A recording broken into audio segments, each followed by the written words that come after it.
या रब्बि सल्लि अला नबीका दाइमन फी हाज़िहि दुनिया व बासिन सानी वल्लाहि इन्न मुहम्मदन करिदाफतिन व बिहिल वसूलु बिसुद्दतिस सुल्तानी। हाँ, मोहम्मद ही का रुतबा है बुलंद बादस खुदा, आपके जरिए से ही होता है वस्ले किबरिया।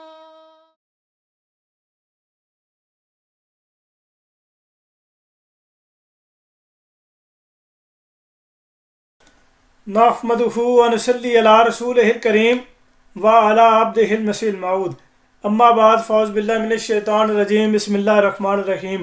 सामीन कराम अस्सलामु अलैकुम व रहमतुल्लाहि व बरकातुहु। खाकसार जरीउल्लाह आपकी खिदमत में हाज़िर है।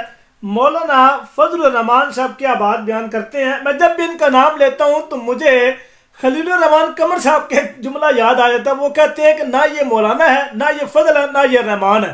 यार ये बात जब भी उनका नाम आता है या जिक्र आता है, जो उनका ख्याल आता है इस तरह उनकी वीडियो देखते हुए, तो यकीन करें हमेशा यही बात जहन में आती है कि कोई बंदा, वो चाहे सियासत में हो, वो चाहे मजहब में हो, वो न्यूट्रल हो, इस बंदे को चंगा समझते नहीं है। और फिर भी ये बेचारा जमात अहमद के खिलाफ प्रोग्राम करके या वीडियोज बना के गोया ये समझते हैं कि अब मैं जमात अहमद के खिलाफ वीडियो बनाऊंगा तो अब जो है वो मुझे लोग अच्छा समझेंगे, शायद मुझे 2 वोट पड़ जाएं, शायद 2 वोट ज़्यादा मिल जाए, शायद मेरी वो बेहतरी हो जाए, शायद मुझे अच्छा मकाम मिलना शुरू हो जाए। कभी जनाब ये औरतों के बारे में अजीब गरीब किस्म की वल्गर ज़बान इस्तेमाल करते हैं और निशाने पे आते हैं, और उसके बावजूद बजाय शर्मिंदा होने के उसके बाद जनाब वो उसकी तरदीद करने की पाईमात गाली को नहीं की। हालांकि सोशल मीडिया पे इनकी वो जो जुमले कसे हैं उन्होंने औरतों के बारे में, वो लोगों ने सुने हैं, उसके ऊपर कई लोगों ने वीडियोस बनाई हैं, खबरों पर नशर हुई है, मीम्स बने हैं, लेकिन फिर भी इस बंदे को कोई जो है ना कोई मतलब कोई थोड़ी हया को शर्म आ जाए वो भी नहीं है। और दूसरे नंबर पे ये बात है कि इस बंदे को अजीबो गरीब किस्म का नाम भी दिए गए हैं, फिर भी यार कोई वो है ही नहीं। और जमीयत उलमाए इस्लाम के जनाब ये रुकन है और ख़ुद को इतना बड़ा आलिम समझते हैं, इतना बड़ा ये मुफक्किर इस्लाम समझते हैं कि वो आप इनकी बातों से आप अंदाज़ा कर सकते हैं। और दूसरा फिर जमात अहमद के खिलाफ बात करते हुए ये कहते हैं कि अब जब कादियानी को दोबारा मुसलमान कहलवाने के लिए हमारी लाशों पर से गुजरना होगा। दोबारा मुसलमान, इसका मतलब ये है मौलाना साहब कि आप ये फरमा रहे हैं कि दोबारा मुसलमान, यानी वो पहले मुसलमान थे 74 में आईनी तरमीम करके भुट्टो ने, जो ये सिर्फ सियासी मकसद था, जो कि बाद में ये रिवील भी हो गया कि सियासी एजेंडा, सियासी मकसद की वजह से जमात अहमद को काफिर करार दिया गया। और ये सऊदी अरब के दबाव में था, सऊदी अरब के प्रेशर में था, ताकि अहमदी वहां पे जा ना सके, अपने आप को हम दिखा के। तो उनके प्रेशर में आके ये काम किया। तो पहले वो मुसलमान थे, तो अब दोबारा अगर उनको मुसलमान करना होगा तो हमारी लाशों पर से गुजरना होगा। यार ये अजीब मुतालबा है, ये अजीब बात है। ये आप लोग देवबंदी हजरात बड़े खुशी से ये बात बयान करते हैं, लेकिन कोई देवबंदी सामने आके गुफ्तगू करने को तैयार नहीं है। बल्कि जब अगर कोई देवबंदी आ जाए तो वो कोशिश ये करता है कि अगर मेरी किसी अहमदी से बात हो जाए, ज्यादातर देवबंदी ये करते हैं कि फिर वो अपना अकीदा और मसलक नहीं बताते, अपना मसले की छुपा देते हैं। वो कभी नहीं कहते जी मैं देवबंदी हूं, क्योंकि अगर वो देवबंदी कहे और फिर कहे कि मैं खत्म नबूवत को मुजाहिद हूं और फिर ये कहे कि मैं मुसलमान हूं, तो उसको बड़ी अच्छी तरीके से आला हजरत की तहरीरात और उसकी किताब हुसामुल अरमान नजर आती है। और वाकई उसका फिर हुसामुल अरमान नजर आती है, अरमान की तलवार, उसको फिर वो तलवार लटकी नजर आ रही होती है कि अब मैंने अहमदी के सामने कह दिया ना कि मैं देवबंदी हूं, मेरी खैर नहीं जी, मैं किस मुंह न लेना गाल करने के मेरे अपने तो खत्म नबूवत मुल्क फतवा है, मैं किस मुंह से बात करूंगा। अब ये इनके आप खुद अल्फाज सुने, फजल रहमान साहब के क्या ये बात बयान करते हैं। मैं वाज़े तौर पर कहना चाहता हूँ, ताकतवर से ताकतवर कुव्वत को कहना चाहता हूँ, ताकतवर से ताकतवर इदारे को कहना चाहता हूँ कि पाकिस्तान में कादियानी को दोबारा मुसलमान कहलाने के लिए हमारी लाशों पर से गुजरना पड़ेगा।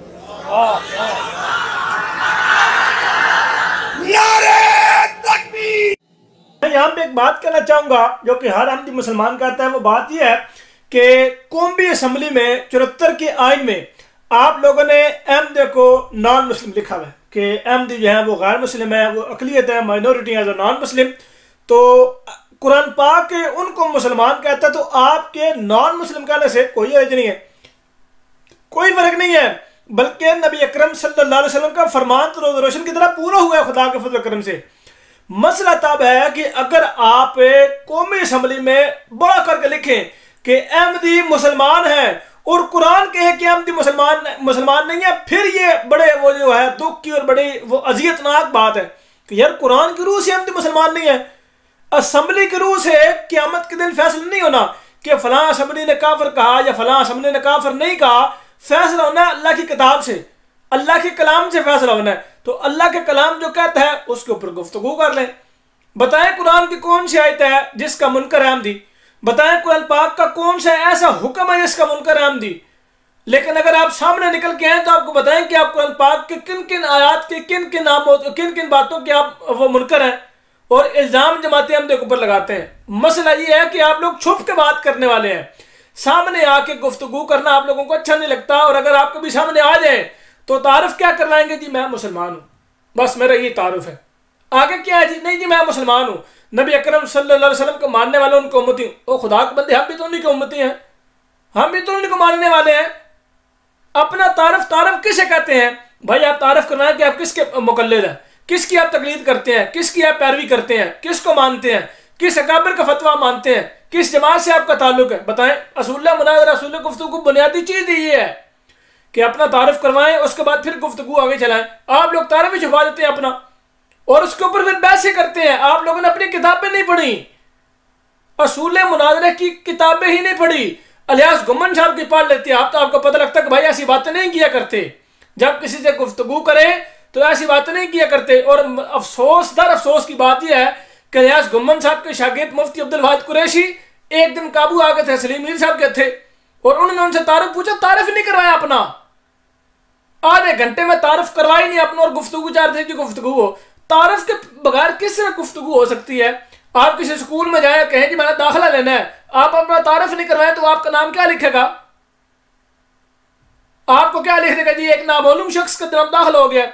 आजकल तो बाकायदा पाकिस्तान में कानून बन चुके हैं, काफी अरसे से कानून पाकिस्तान के बना हुआ है कि भाई अगर आप किसी जगह वो क्या नाम है मकान भी किराए पर लेने जाते हैं, वहां पे आपको मुकम्मल अपना इंट्रोडक्शन देना पड़ता है। भाई कौन आप, कहाँ से आए हैं, कौन आपको जानता है, अपनी पूरी जनाब वो चीजें दिखाएं, थाने में जाके जनाब अपना सारा इंतराज करवाएं, ये सारी चीजें होती हैं।